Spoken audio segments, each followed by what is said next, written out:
Today we're going to be in my favorite book in the entire Bible, and that is the book of Ecclesiastes. Now, if you're sitting next to somebody who's rolling their eyes, they're probably in our Sunday night Bible study on the book of Ecclesiastes, and they've heard time and time again exactly how Ecclesiastes is my favorite book, and in multiple different ways. But it's okay, we'll pray for them, and maybe someday it'll be their favorite book too. So, in the book of Ecclesiastes, we're going to be in chapter 2. Now, let me ask you a question this week. What would you do if someone came up to you and asked you this question? What is the meaning of life? You would say it's too early, right? That's a deep question. It's a question that I think a lot of people have asked before. I think people have been asking that question as long as we've been around. We always want to know what is meaningful, what gives us purpose. I mean, don't you think something that important, don't you think the Bible would answer a question like that, and don't you think it would be obvious to us then? Well, today I want to look at an account that a very wise man wrote asking this same question. You see, there was a wise man named Solomon from the picture right there. And now Solomon was king of Israel. He was probably the wisest man ever to live next to Jesus. And Solomon asked this very same question. And his immense wisdom, now wisdom does not mean perfection. You see, Solomon throughout his life sort of backslid and slipped away from God at one point. Now, he did write the book of Ecclesiastes most likely towards the end of his life, so I think that's probably a pretty good indication he did turn back to God. But Solomon, in all of his wisdom, still wanted to know the answer to that question. What is the meaning of life? And really, what can we do that is meaningful in life? Well, in Ecclesiastes chapter 2, I want to look at 3 steps that Solomon goes through in trying to find really the meaning and the purpose in why we are living. And so I want to look at these 3 steps, and there are 3 steps that maybe we might go through as well. In Ecclesiastes 2, starting in verse 3, Solomon writes, I tried cheering myself with wine and embracing folly, my mind still guiding me with wisdom. I wanted to see what was worthwhile for men to do under heaven during the few days of their lives. I undertook great projects. I built houses for myself and planted vineyards. I made gardens and parks and planted all kinds of fruit trees in them. I made reservoirs to water groves of flourishing trees. I bought male and female slaves and had other slaves who were born in my house. I also owned more herds and flocks than anyone in Jerusalem before me. I amassed gold and silver for myself and the treasure of kings and provinces.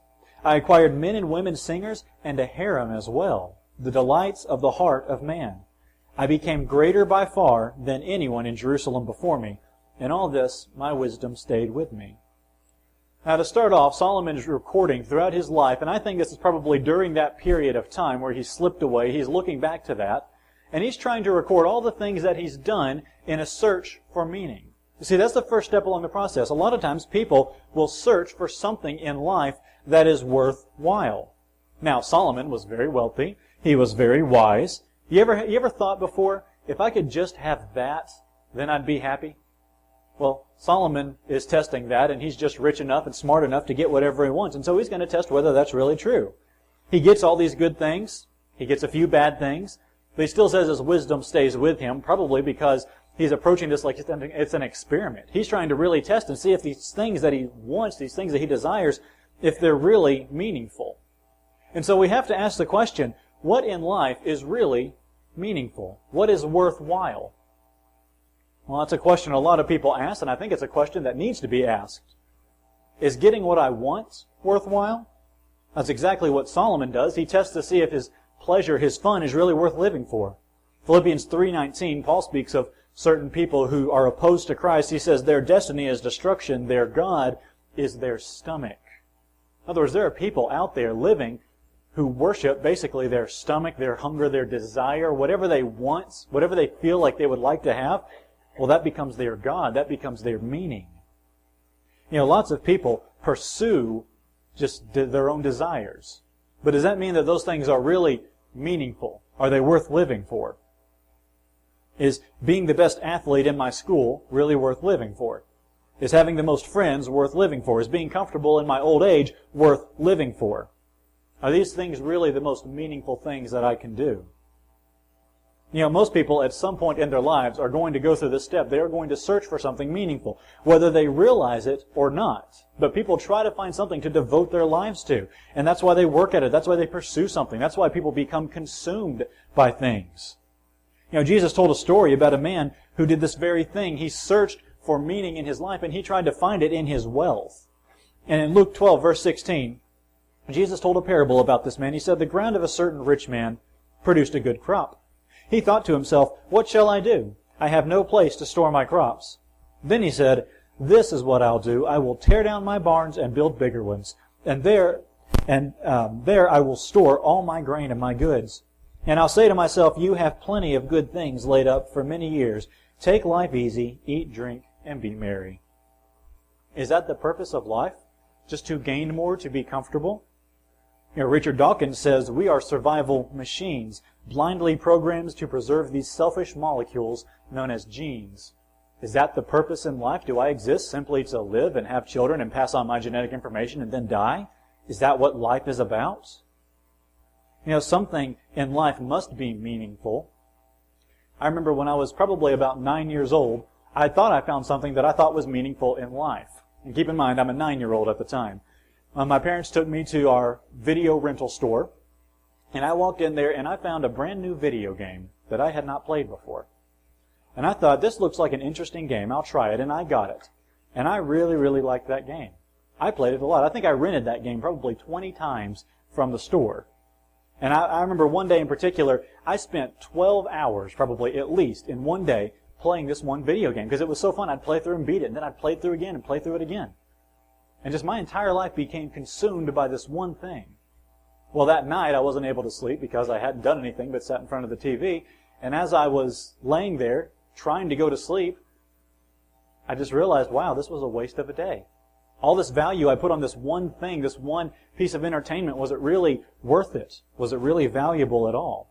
What's so meaningful about it? Or what's really meaningful about anything, really? People commonly, whether intentionally or not, they live their lives for what they think is meaningful. They try to find meaning. That's why some people devote their lives to getting rich.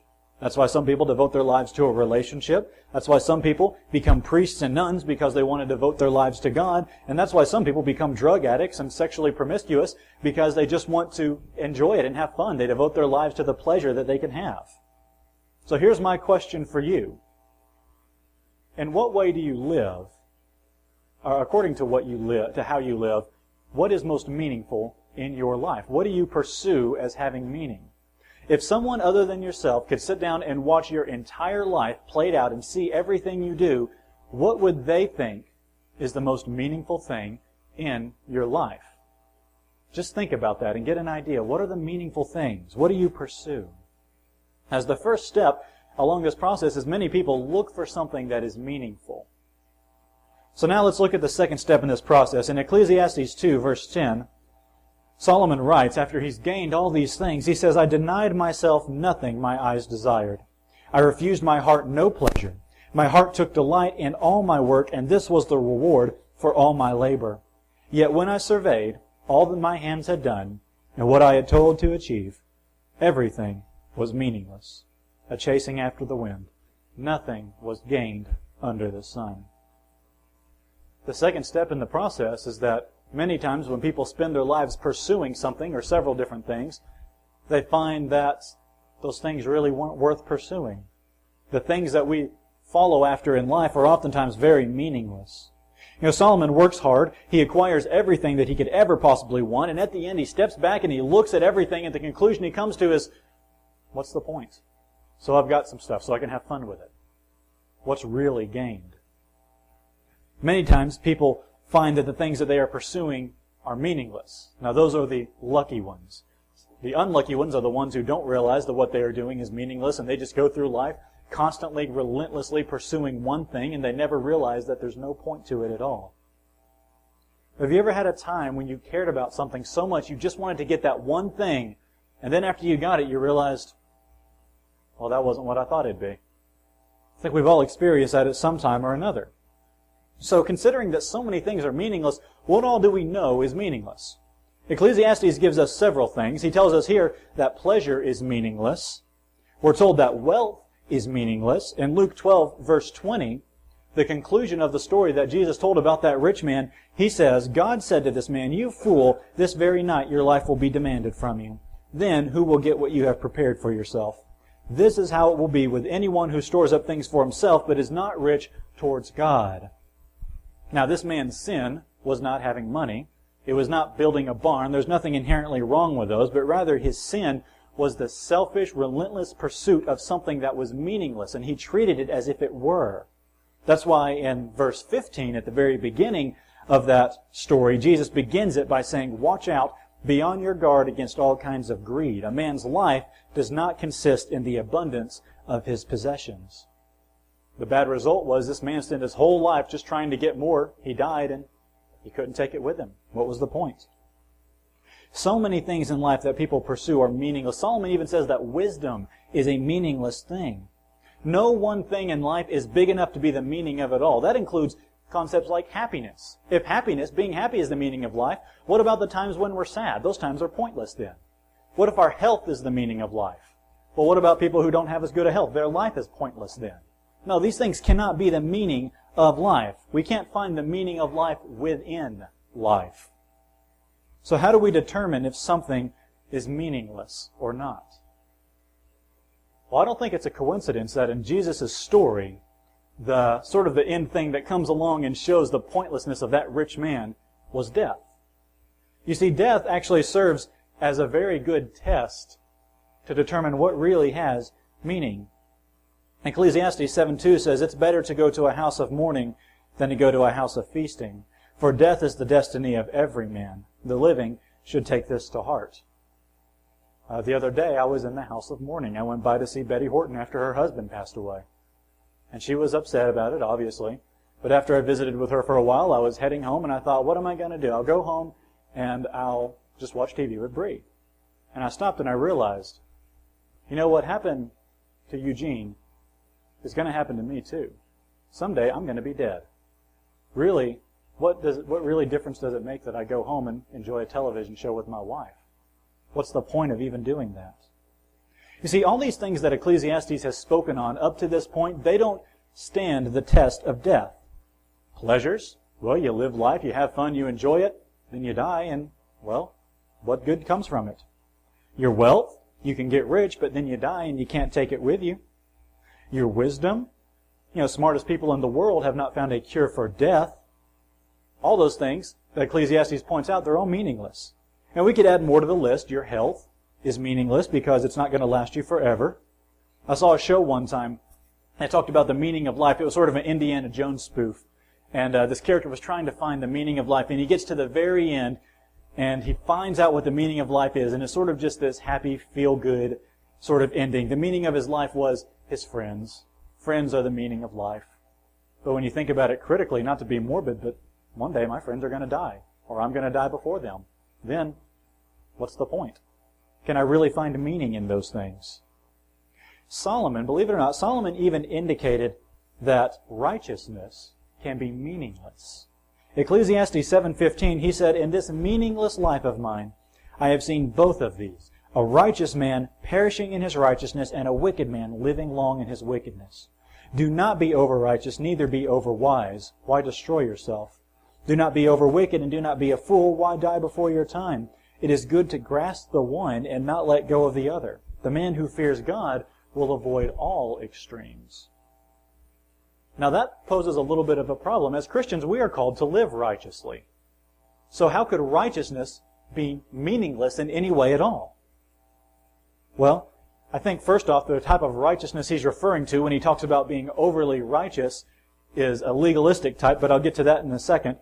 Second off, we have to really distinguish how meaningful something is in terms of function and in terms of purpose. If something is meaningful as a purpose, well then it's basically the meaning of life. It's something that's worth living for and it gives purpose to our life. If something is meaningful as a function, it only supports or works towards a meaningful purpose. I may ask, what's the purpose of a car? And someone may say, well, the purpose of a car is to drive. That's not really the purpose of a car, though. That's the function of a car. If the purpose of a car was to drive, we should just all take our cars out to the interstate, put a brick on the gas pedal and pop it in gear and just let it drive, because then they're accomplishing their purpose. But we know that would be pretty meaningless. No, the function of a car is to drive. The purpose is to provide convenient transportation for us. Now, its function of being driven helps to support that purpose. But its purpose is not the same as its function. Righteous living is only meaningful as a function. You see, as a purpose, if our purpose in life is righteousness, well, it's pretty meaningless. Because if we live life only for the sake of being righteous, in that case, we're probably going to end up with a very legalistic type of righteousness that will be meaningless. But if we recognize righteousness as a function, well, maybe there's some purpose in it after all. But so many things in life, so many things are just meaningless. Now, there's a video clip I want to show. If you just click it once, it should come, or just change to the next slide. Yeah, it'll take a second to load up. But this is a video clip from the movie, a movie I love called What About Bob, where Bill Murray plays a character named Bob who's a hypochondriac, and he's afraid of everything. And this is a scene where he's speaking with his psychiatrist son. They're having to share a room together. And the son is sort of obsessed with death. Bob? Yeah? Are you afraid of death?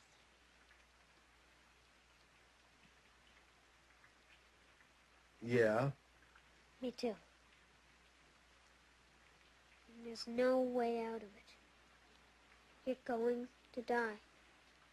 I'm going to die. It's going to happen. And what difference does it make if it's tomorrow or in 80 years? Much sooner in your case. Do you know how fast time goes? I was 6, like yesterday. Me too. I'm going to die. You are going to die. What else is there to be afraid of? Well, not diving anymore, huh? In case you haven't seen that movie, the boy in the movie has been afraid prior to that of diving. His father's been trying to teach him to dive. He's afraid to.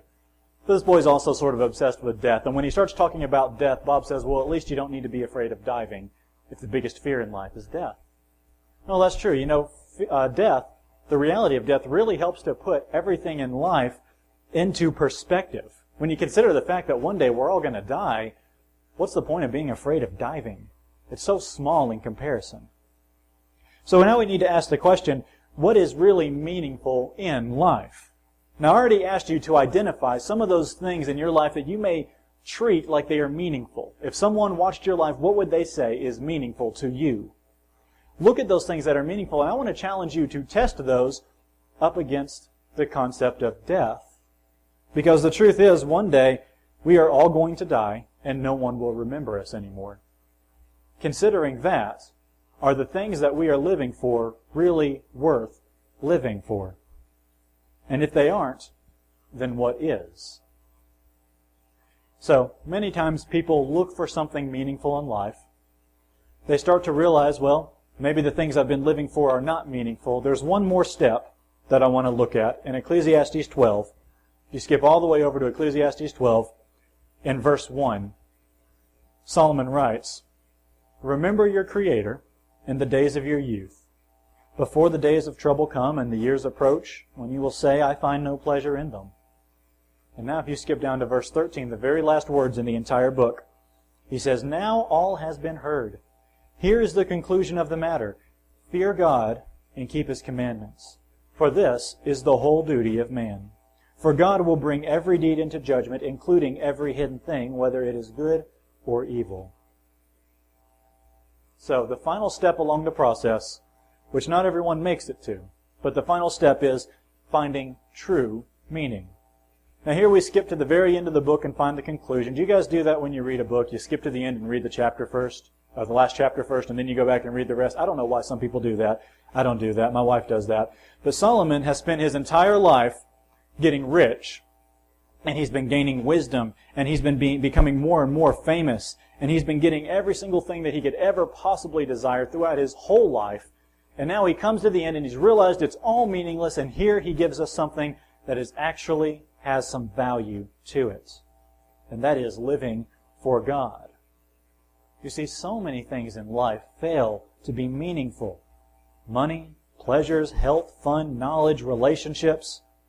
Here's the thing, those are all things that are within life. I don't think we're going to find the meaning of life within it. I think we have to look outside of our life. The fact is, God is the meaning. He created life. Genesis 1:27 tells us God created man in His own image. And Solomon says in our text that one day God's going to act as a judge and we're all going to have to stand before God and be judged by Him. So God holds a special position in that regard. Let's go back to that idea of purpose and function. You know, we said righteousness fails to have meaning as a purpose, but it might be meaningful as a function. Well, we know that God is the meaningful purpose. Acts 17:28 says, "In Him we live and move and have our being." But if our meaningful purpose, being God, desires that we live righteously, in that case, righteous living becomes a meaningful function to that purpose. In other words, it's not the purpose itself, but our purpose desires it, and that makes it meaningful. I could show you a picture, and I am going to show you a picture here. And that's a nice, happy sort of carnival picture. You could say, oh, that's nice. It looked like a 4-year-old or Nathan drew it, one or the other. It's a nice carnival picture. Everybody's having a good time enjoying themselves. But I guarantee you, I can tell you one thing, and I will completely change your attitude about that picture. You know what that is? Waldo is in that picture. Somewhere. Now, if you're like me, you don't care about the picture anymore. You're looking for Waldo. And if you're like me, you're not going to like this because, well, there's a lot of stuff to throw you off. Notice, first off, everything has stripes, like Waldo's shirt. There's lots of people that are wearing clothes like Waldo. Here's a lady down here wearing Waldo's clothes, but you look close, you realize it's not Waldo. So many things that are distracting you. And I will not lose, here's the thing. I will not lose to a picture. I will say, if I have to spend 4 hours looking at this picture, I'm going to find Waldo. And so you look, and in order to find it, it took me several minutes to find him, but I looked at every single individual person in this picture trying to find Waldo before I finally found him. I'll show you where he is. Waldo is right there. He's hiding behind two people where you can barely see him. He's going to be in a very difficult place to find, right there behind those two people. Now, they always put him in the most difficult place to find, and they throw in all these other things to distract you. So when you look at this picture, you look at each individual little thing, trying to find Waldo. But then finally, when you find him, well, essentially, you found the purpose of the picture. The whole point of this is to find Waldo. And now that you know where he is, whenever you look back at that picture, you're going to go straight to where Waldo is. Because you know where the real meaning is. All those other things are still there. They're just not as important. But what you want is to find Waldo. Now, when it comes to our life, we have a purpose, a meaning in our life, and that is God. And when we focus on our meaning, all the other things, they're still there, but they're just not really as important. We realize exactly how meaningless those things are. We realize that they might even be distracting. So we know our meaning is God. And the best way to live our life is to live for Him. So the only question I will ask you is, do you live in such a way that God is your meaning? Do you live in such a way that God is your meaning? Psalm 73:25, the psalmist, I think he lived just that way. Because he wrote, "Whom have I in heaven but you? And earth has nothing I desire but you." All of the things in life, are they really that meaningful? And if not, what can we do about it? So that's the basic course that people follow. They look for something that's meaningful. As if they're looking in the wrong place, they're not going to find it. Then, hopefully, ideally, if they don't give up, if they don't get confused and lost on the way, and if they look in the right place, then they're going to find the meaning of life. And they're going to find that life has meaning in God alone.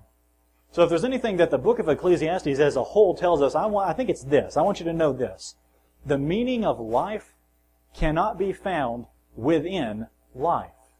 Something that is constrained within our existence does not equal the meaning. The meaning is something outside. Now, if the things that you have been pursuing are really meaningless,